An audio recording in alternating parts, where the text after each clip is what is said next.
అమ్మాయి గారు కాస్త అందంగా కనిపిస్తే ఆగలేను అంటుంది నందమూరి నైజం.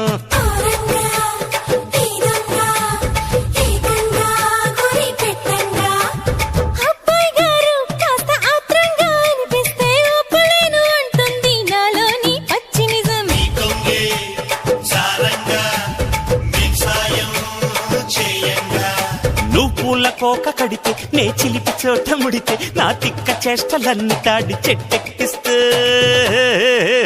నా వడికొచ్చి వ్యధ తీర్చుకో బాలయ్య కోరమీస సింహానికి సలాం సలాం. నా వడికొచ్చి కథ నేర్చుకో ఓరయ్య పాలుగారు బుగ్గలకు గులాం గులాం. నీ కొప్పులో ఉన్న మల్లె తోట పూయిస్తా పూయిస్తా ఈ పూట, నీ పెదవిలో ఉన్న చెరుకు తోట పండిస్తా పండిస్తా ఓ చోట.